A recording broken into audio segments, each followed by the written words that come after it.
What's up, YouTube? Welcome back to Celio's Network. Today I will be going over the tiers and the explanations of 14 different archetypes in our current standard format for the Pokemon TCG Sun and Moon through Unbroken bonds. This format is being played this weekend in the Origin special event in Columbus, Ohio, and next weekend is the last major tournament of the season before Worlds, which is North America International Championships, also in Columbus, Ohio. And this tier list and the explanations and also the lists included will be very relevant for that tournament.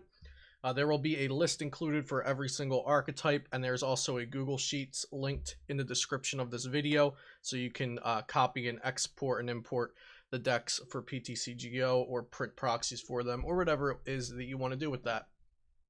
This video, I want to try to get some content in here for beginners, intermediate, and advanced level players. But I'll be catering especially towards the beginning and intermediate players that need some extra advice and information for NAIC. So a few terms to know as I'm going through this information. Meta and metagame is the cognition of aspects that transcends the rules of the game. To explain that a little more simply, in the Pokemon TCG, it's the metagame. The metagame is trying to predict what decks will be popular, what to counter, what techs you need, what techs your opponent might be playing, etc. So it's the game past the written rules of the game. Tier list. A tier list is common for competitive card games and things of that nature. It's a way to depict one's interpretation of where the decks are placed on a scale of strongest to weak, relevant to least relevant, popular to least popular, or most of the time some combination of those three. And an archetype is a typical or ideal example of something in the Pokemon TCG. Reshizard is an archetype and Zoroark-GX is an archetype. But there are many variants that fall under each of those respectable archetypes, and we'll be going over those variants in just a little bit. So now that I've got that out of the way, we'll be listing the decks in tier 1, 2, and 3, and this is how I define the tiers. Everybody may define them a little differently and place decks accordingly. So sometimes tier lists are arbitrary, but it's nice to have a visual representation of where decks are being placed and how to think of them in relevancy for what matchups you want to face and what deck you want to bring to a tournament. So tier 1 archetypes in this tier are meta defining. These are the big decks of the meta. The decks that are being teched for and countered, and they are expected to be popular and perform well. And you'll see the decks in the top 4 in tier 1 are very obvious decks. They're strong. They've been performing well for a while now. Tier 2 archetypes in this tier have inherent strength, but are not as oppressive and or threatening as the tier 1 decks. So these might have been popular before and have fallen off, or they might be newer decks, but they just don't have the raw power or the oppressiveness to be meta-defining. These decks are not expected to be universally teched against, so maybe some people will have them in mind, but most of the time not everyone is trying to be a tier 2 deck. And archetypes are expected to perform decently well, but they're not seen as overpowered as the tier 1 decks in a diverse field of decks. So tier 2 decks can go into a tournament and be the best play for a deck, for a tournament. I don't want to misconstrue that to you. So a tier 2 deck can be the best play for a deck based on the matchups that it's going to see there. I'm sorry, the best play for a tournament. I misspoke again. But generally, the entirety of tier 2 is not seen as strong as tier 1. And tier 3, while we're going to tier 3, a deck in tier 3 is not necessarily bad either for a specific tournament, but you really have to metagame well for a tier 3 deck to go the distance. Archetypes in this tier have flaws such as lack of consistency, no draw engine or lack of draw engine, and or bad matchup spreads. They're noticeably in a lower tier of decks and a lower echelon of decks, and they're expected to be much less popular and less successful than tiers 1 and 2. So if you took a bad matchup to a deck in tier 3, it's something you're probably not going to worry about because not many people are playing it. So Tier 1 includes Reshizard, Blacephalon, Pikarom, and Zoroark-GX. Now, Reshizard has a few different variants, and so does Zoroark, and we'll be talking about them as we go in through the video and talk about the different archetypes and look at some lists. Tier 2, Zapdos, Jirachi, Lucario Melmetal Stall, Weezing, Baby Blacephalon, Blacephalon from Unbroken Bonds, Granbull, Naganadel Quagsire, and Malamar. And there are a few Malamar variants. Malamar barely snuck onto Tier 2 for me. I put it in there at the last second. It was Tier 3, but I think the deck has too much inherent... it has too much going for it within the deck that it can find itself in a very good meta that can work for it. And then Tier 3, we have Umbreon Spiritomb, Blissey Welder, and Vikavolt from Unbroken Bonds. So I'll explain how these decks are in the tier that they have been placed in by me as we go into them more. So here we are going to start with Reshizard, the big deck of the format. I think this is everybody's number one, whether it be to play it, to beat it, or to try to dodge it in the tournament. So the strengths of Reshizard: it has high damage output, it has high HP, and it can put just a crap ton of basic energy onto the board, whether it be with Kiawe, Welder, Arcanine, or Volcanion from Unbroken Bonds.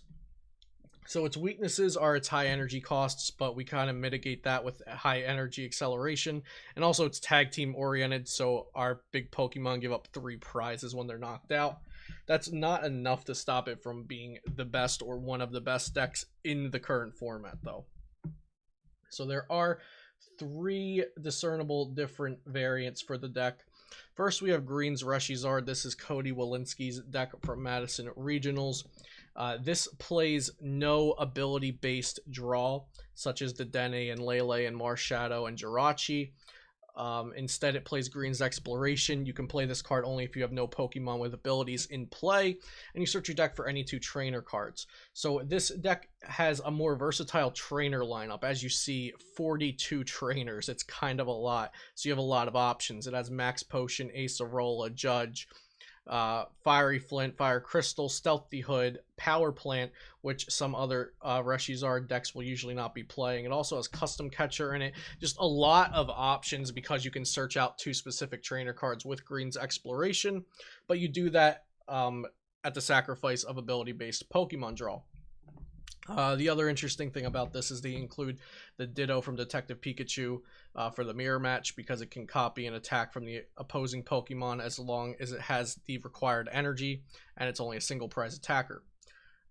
So this is my least favorite Reshizard build, but it's still a variant of a Tier 1 archetype, and some people do prefer this list, or this variance, a list like this.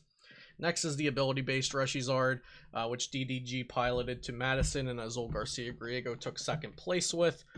So this is led by Jirachi. There's 4 Jirachis. You want to start it, and you want to use Stellar Wish to find all of your good cards that are trainers, and start accelerating energy onto your big Pokemon. It plays 2 of the Reshi and 2 of the Evilax. Also the 1/1 Arcanine, 2 Volcanion, and then the Miltank from Crimson Invasion to heal, which is insane versus 1 prize matchups, and also versus any GX-based matchup that cannot take the 1-hit knockout on your Reshi or your Evilax. Not much else to say about this deck. It's pretty straightforward. You want to swing with your big Pokemon. If your opponent has fighting type techs, you swing with Reshi. If they have water, you swing with Eevee, and if they have both, you just decide which is better in the situation, or you can use your 1 prizers, Arcanine and Volcanion, to attack with. Next is Hotbox. This is Tristan Lackey's list from Madison as well. This has the 2/2 Arcanine, so it's thicker with the 1 prize attackers. Also Reshiram from Shining Legends, Shining Lugia, which is a promo from the era of Shining Legends, and then Volcanion from Unbroken Bonds. It plays 1 Reshi and 1 Eevee Snorlax, and it also plays a Rescue Stretcher, so if one of them are that important in the matchup that you would need to use it twice, or maybe that you discarded it away, it's there. This variant is based on throwing one prizers at your opponent, and they're very strong one prizers. Arcanine has 140 HP. With a choice band, it can hit a max of 220. So if your opponent isn't prepared to trade into one prizers, you're going to be doing fairly well versus all GX based decks. So Reshizard is in tier 1. Like I said, it's just so powerful with its energy acceleration. It has a plethora of attackers that you can possibly put in. We didn't even cover all of them. There's others like Turtonator from Dragon Majesty, Flareon-GX, single prize Flareon, but I think Arcanine is probably my favorite single prize attacker, and overall one of the best, since it can do a lot of damage or accelerate extra energy with its Grand Flame. Next in tier 1, we've got Blacephalon-GX. This won Madison Regionals. Its strengths are high damage output. It trades favorably versus tag team Pokemon because it's hitting for a lot, but it's only a GX 2-prizer itself. It has basic energy acceleration in 3 different ways via Naganadel, Welder, and Beastring. Its poor matchup versus single prize attackers is one of its biggest weaknesses, really its only weakness other than its inconsistency, because it does not run Jirachi or a draw engine like that, like some other major decks in the format do, but it has multiple Let Loose usually, and Lele, sometimes a Dedenne GX as well. This list is Ian Rob's first place list from Madison. I do not think it's perfect, but it won, so it has to have a lot of merit to it, and it is not a bad starting place at all. Pretty basic. It plays the Alolan Muck, which is very, very good against any deck playing Jirachi, which I think probably had a big reason, factor in why it won, why it did so well. There is a lot of luck with this deck. You can get bad hands, and the Let Looses can screw you over more than it does your opponent. But nevertheless, this is a strong deck. It can just flood the board with energy on Beastring turns, and with the additional energy acceleration of the Naganadel and the 2 Welder that they included in here. It definitely deserves its place on tier 1 because of its damage output, and that it's not even a tag team. And it can match and even excel past the sheer power of some of the tag team Pokemon. Pikarom, Rahul Reddy, Will Jenkins, Justin Bakari, and Xander Perro all piloted this to day 2 in Madison after we had thought Pikarom was kind of on the decline. A lot of people, including myself, were calling it tier 2, but they put out a list that's just very, very good at doing what it does. Its strengths are Electropower, makes high damage reachable. Tag Bolt, which is Pikarom's GX attack, allows huge swing turns where you can take multiple prizes and knock out multiple Pokemon. It has energy acceleration via Tapu Koko Prism Star, and lists including Zapdos, which I think are the best lists, can trade well versus all types of decks. Its weaknesses: one-shotting Reshizard and Evilax is difficult yet achievable, and fighting type tech attackers are fairly common. So we'll be looking at Rahul's list that, like I said, him and 3 other people piloted to day 2 in Madison, and Xander Perot took 4th with the deck. I think it's built for consistency. It doesn't have a lot of flashy stuff in it. I love the Absol from Team Up because it's great against anybody running Jirachi in their deck, which Zapdos decks do, and Zapdos is a bad matchup. Reshizard does, and it's a very close matchup, and it just it can mess up your opponent in some scenarios that you don't really expect. Against Weezing, they have Tapu Koko, which has free retreat, but then with Absol, it has 1. The 2 Let Loose Marshadow are very, very good in the deck because it's not just for turn 1. It's on the same turn as a swing turn where you're removing one of your opponent's Pokemon with a big attack. You can also let loose to make reestablishing their board even harder for them. So this definitely belongs in tier 1. It has energy acceleration, it has high HP, it has high damage output, it has the potential to knock out multiple Pokemon at once, and it just has so much support for Lightning, Electropower, Electromagnetic Radar, the draw power of the Dedenne, Tapu Koko Prism for energy excel. The deck is definitely tier 1. It's a huge contender for NAIC. Zoroark-GX. So Zoroark is back in tier 1, I believe. Its strengths include consistent draw from the mid-game on. It can have a versatile lineup of attackers, so you can have out to deal with multiple matchups. Acerola adds favor versus the single prize attackers like Zapdos, and then Alolan Muck shuts off Jirachi's Stellar Wish, which is huge. Its weaknesses, the early game setup is really, really rough. A lot of lists are running multiple stage 1s like Persian, Slowking, Ditto, Alolan Muck, Zoroark, Silvally, some mix of all of those, and those stage 1 lines help you deal with various threats, but it makes your list clunky and hard to set up early sometimes. It definitely deserves tier 1 though, just because of its performance recently. It had a lot of day 2 placements in Madison, and Persian's a very good addition to the deck from Unbroken Bonds, and like I said, it can deal with multiple threats. So we'll look at 3 lists for Zoroark. First is Zoroark Silvally. This is Christian Billings' list from Madison. I'm not a huge fan of the Lycanroc line. I think that Lycanroc can just be turned into another type null, and then potentially another Meowth, and then drop one other thing for a second Persian, and then you'd have a good list there. But he did day 2, so like I said, there's merit to the list. I said that previously. Just because I disagree with something does under no circumstances mean that it's not good. They made day 2 with the list, I did not. But everything else seems to be up to par here. They have the Professor Kukui, so with the water memory or the fighting memory, Turbo Drive can deal 280 to either a Reshi or Eevee Snorlax, respectively. And Pikarom, you don't need the Kukui for, you just need the fighting memory to take the KO. The 4 triple excel, 3 double colorless, 2 fighting. If they're playing the Lycanroc, I think that's probably the correct energy lineup as well.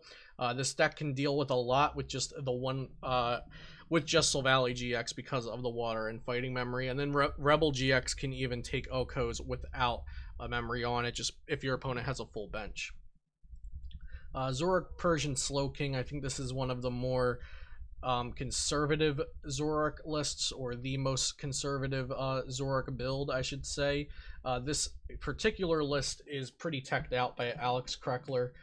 Marshadow GX with Koga's Trap to copy the Alolan Grimer from the discard pile, to Oko a Persian, or to Oko, I'm sorry, a Pikarom or an Evilax with a choice band as well. So you need a whole lot of stuff to make that combo work, but it's pretty interesting. And then you have the Persian GX for consistent searching whenever a GX is knocked out, the Slowking to Oko, the Reshizard, and then of course Zoroark, which is the backbone of the deck to draw you all these cards that you need for the ridiculous combos. Next is Zoroark Dugong.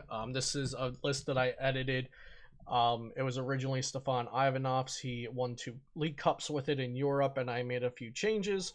I really like the versatility of Dugong from Unbroken Bonds, because you can spread 60 to 2 Pokemon. They usually won't be able to heal both, if any, and you're setting up a 2-shot with Larvitar or with a Persian or with a Zoroark. And you also have the Alolan Muck for the Jirachi matchups. Professor Kukui to increase the damage of Larvitar if you need to against Evilax. And that's kind of it for this variant. It's pretty straightforward. You want to lead with Dugong to spread the 60 and then start taking your knockouts, cleaning up where you put the 60s. And Persian GX is there to help if they Guzma up a GX in that time. But yeah, I think Dugong's very versatile. It's probably my favorite Zoroark deck at the moment, and altogether, the Zoroark decks deserve tier 1 just because they can deal with a whole lot of stuff. For the most part, they're consistent. They have draw power throughout the game, unparalleled to any other deck after it's set up because of trade. And you can fit a lot into the deck. So next is Zapdos Jirachi. First deck of tier 2 that we'll be talking about. Its strengths include that it's aggressive, consistent, single prize based, and low energy costs. The weaknesses, it has a mid-level damage cap due to its low base damage. Thunderous Assault does 80 if it just came up, and then you can add with Choice Band and Electro Power. And you have limited damage modifiers, keeping it around that low to mid range. And it's also very reliant on Jirachi from Team Up. So if an Alolan Muck comes down, or they just snipe all of your Jirachis, you can be in trouble. The list we'll be looking at is Zapdos Beasts by Gustavo Pastorin. 4 Jirachi, 3 Zapdos, pretty standard. And then the beasts included are Buzzwole, Nihilego, and then Buzzmosa GX for that big beast game GX that can take extra prize. Other than that, the list is pretty straightforward. I really, really like the Acerola to pick up the Buzzmosa if needed. I guess you could pick up something else, but that's the big threat to be knocked out. So I think Acerola is good there for that. But then you could also argue to just not run the Buzzmosa at all. This deck is very good coming up for NAIC because of all the GX decks that are popular right now. Everyone is calling Blacephalon, Zoroark, Pikarom, and Reshizard the big decks.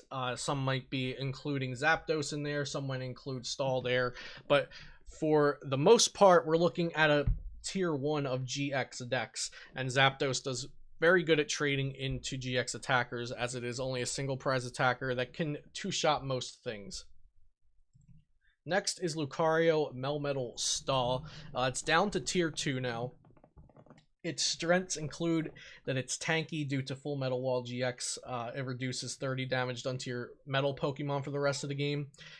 Metal Frying Pan, which reduces 30 damage done to your metal Pokemon. And then it also has a base HP of 260, which is huge.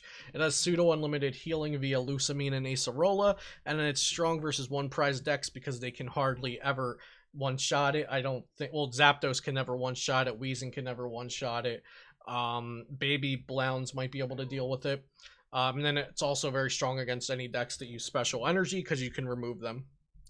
Its weakness, it has difficulty controlling basic energy-based decks with acceleration and multiple switching effects, which is Reshizard. So it has a problem with Reshizard, especially a Reshizard that has a Field Blower in it for the Metal Frying Pan. So we'll look at 2 lists. This one's from Peter Kika.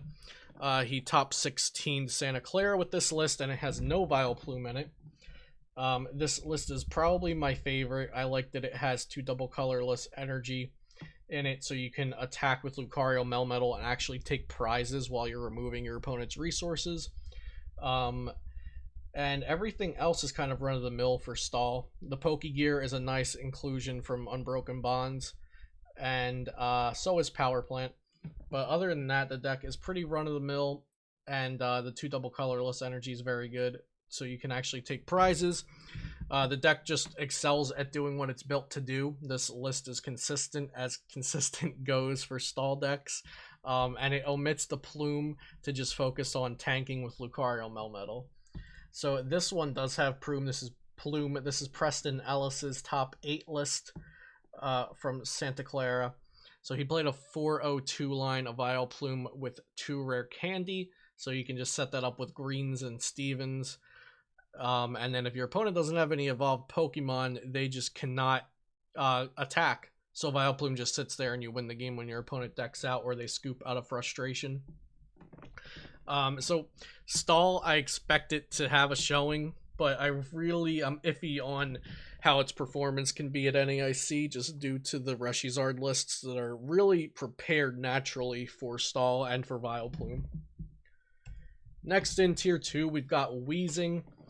So Weezing is weird. It has a lot of matchups where as long as you set up, I feel like you just sit down and win the game. And then it also has decks that you cannot beat. Weezing's great if you're expecting a lot of Zapdos and Baby Blounds and Pikaroms and Reshizards that are piloted by average to above average players. But it has an issue with people who can play conservatively and know exactly how to pilot the matchup depending on their list. So its strengths, I basically just sum this up. It's very favorable versus single prize decks and favorable versus GX decks that omit healing options, and it's weak versus skill and conservative play. That's why it's in tier 2. So here's the list. This is my list. I got second and first at 2 cups. I think the attendances were 32 and 42 masters. I beat Pikaroms and Reshizards, and maybe 1 or 2 Baby Blounds along the way. It has a lot of free matchups if they're not teched correctly, or if they've never played the matchup and they do not know how to play the matchup. I think it can be an okay deck to get through day 1, but I cannot imagine it having any sort of performance in day 2. of NAIC. Like, maybe 1 win at the most in day 2, just in my opinion, unless somebody cracks the list and is able to make it better against skillful and conservative play.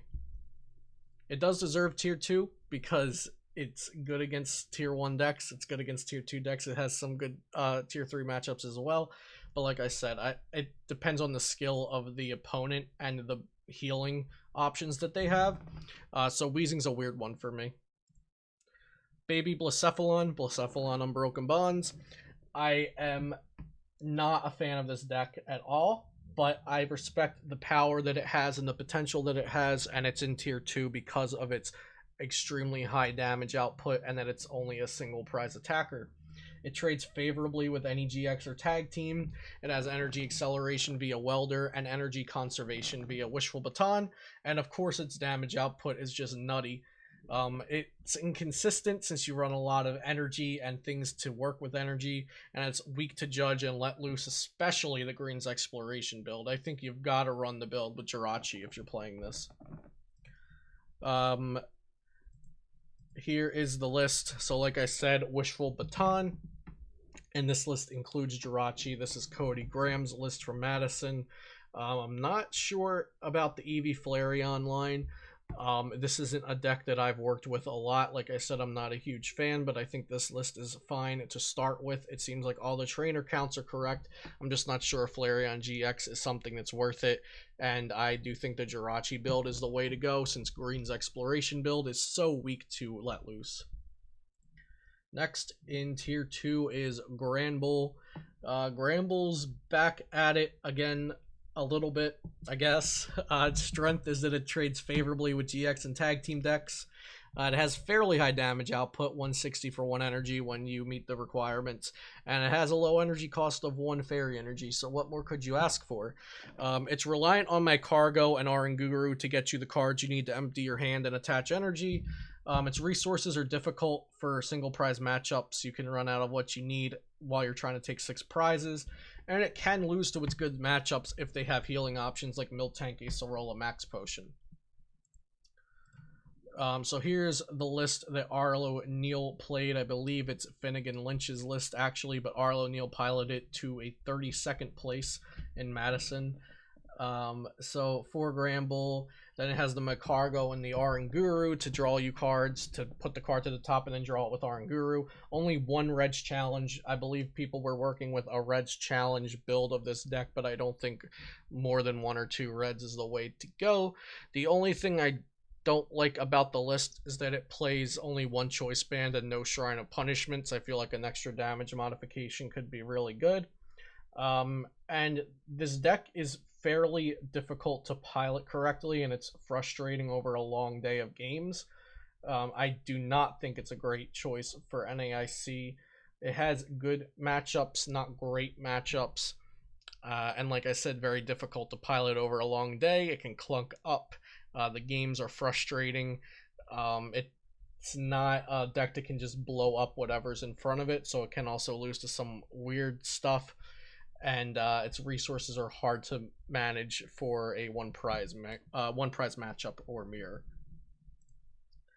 Next up, we have Naganadel Quagsire, another deck that I am not a fan of whatsoever, but you have to respect its placements that it's getting, and that it has a good matchup to Reshizard on paper at least.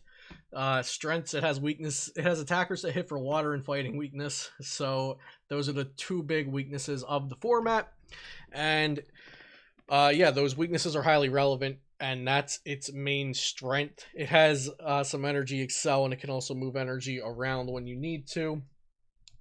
Its weaknesses, it lacks an onboard draw engine. It's clunky, multiple field blowers hurt it because it runs Wishful Baton, and it's weak to Judge and Let Loose because it has no onboard draw engine. So here's the list from Greg Minkley from Madison Regionals. He plays the Magikarp Wailord-GX, which I've seen some lists omit, and I think that's fine. The Onix is very, very important because it's your fighting type attacker. But the Onix does 120, so it does not OHKO and Evilax, which is important to note. And nothing else really sticks out about the list. This is probably fine, but I don't think the Magikarp Wailord is needed, and I honestly just don't think the deck convincingly beats fire variants. I've seen plenty of fire variants beat it, and I've done so myself in testing. I think it's kind of a gimmick deck, like an easy way out. Like you have water and fighting in your deck, so you just take a win to Reshizard, but it's not always that easy. Its placements warrant it a tier 2 spot, but I really want to put it in tier 3 myself. It has poor consistency, but the typing that it has that it's able to build into this deck, and also the energy conservation and the energy movement and acceleration is pretty nice to have. So I don't want to put too much personal bias in this deck, and I'll keep it in tier 2. Last for tier 1, last for tier 2 before we go on to tier 3 is Malamar variants. The strengths, it can be built several ways. It has basic energy acceleration from the discard with Malamar Psychic Recharge. Giratina can constantly return itself to board with Distortion Door while also pinging 2 bench Pokemon with 1 damage counter. And it utilizes Mysterious Treasure really well because most of the Pokemon, or all Pokemon in the deck depending on the variant, are Psychic and or Dragon. Weaknesses, it needs to set up multiple Malamars for most matchups. Power creep has increased HP, which means this deck has to output more damage than it used to. And it can be clunky due to the lack of bench space for extra draw support. So we'll just be looking at Ultra Malamar, piloted to top 16 in Madison by Noah Sawyer. Pretty simple list aside from the Drifblim, which is a Weezing tech. I don't think we'll be seeing many Weezing techs in NAIC. I don't think it's a deck to really worry about at the moment, but things can change in a few days to a week. The deck has just about infinite damage output because of Photon-Geyser, which does 80 for each psychic energy discarded from the Pokemon, as well as the 20 base. So for 2 psychic energy discarded, that's 180. For 3 psychic energy, that's 260. With the Beast Energy Prism, that's 290, and it's OHKOing everything in the format. But like I said, it can be clunky, and the bench space gets really awkward. I'm not sure if I like that he didn't play a Tapu Lele GX. I like that guaranteed Lily if I'm Ultra Balling or Mysterious Treasuring for a draw Pokemon on turn 1, but the Dene GX can also be much more helpful in the mid to late game. A good deck. It has inherent synergy because of the Malamar and Ultra Necrozma, the energy acceleration to discard and bringing it back. Giratina is really, really good versus 1 prize decks because you can just loop Tinas and swing 130 every time. And the deck, like I said, has kind of an infinite damage output, like no cap because of Photon-Geyser. But the deck is a bit clunky and the Malamars can get sniped down easily. And this is another deck that I think skillful play kind of hurts because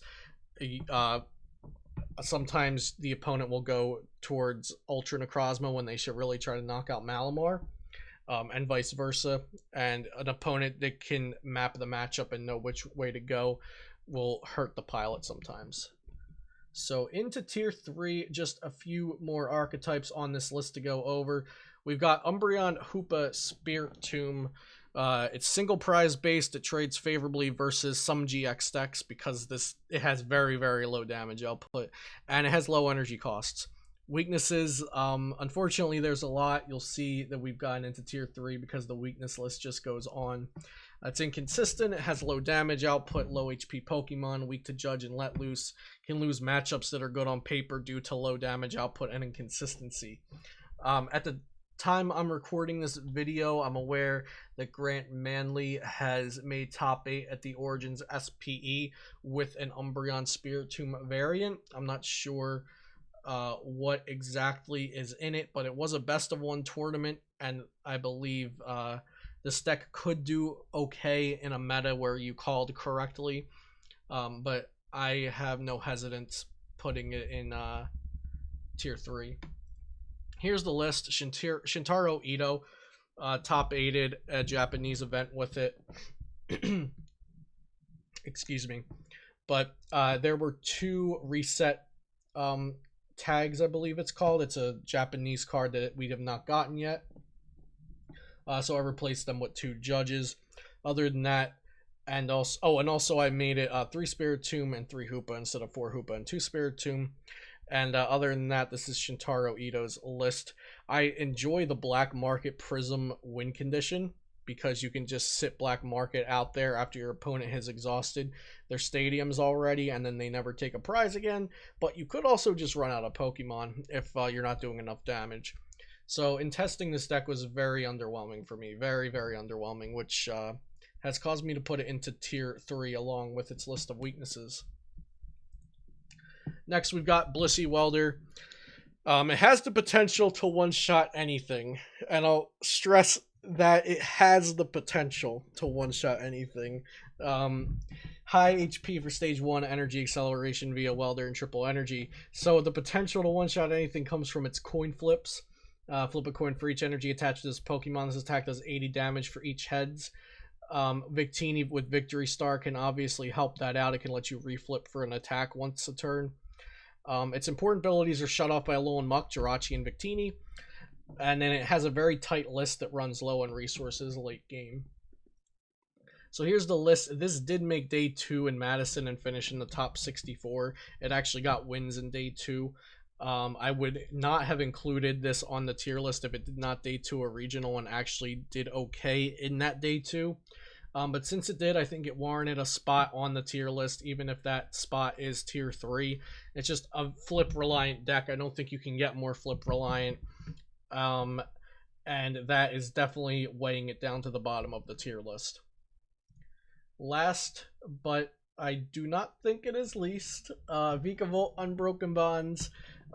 This idea was pretty much invented by Carl Barone. He wrote an article on it on someone's PC.com.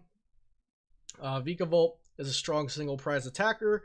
It trades favorably against most of the field, even one prize Pokemon like Zapdos.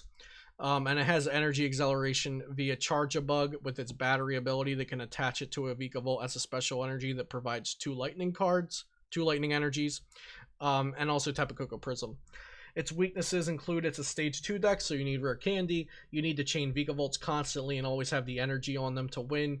It's hurt by Alolan Muck and also Judge and Let Loose. And here is the list.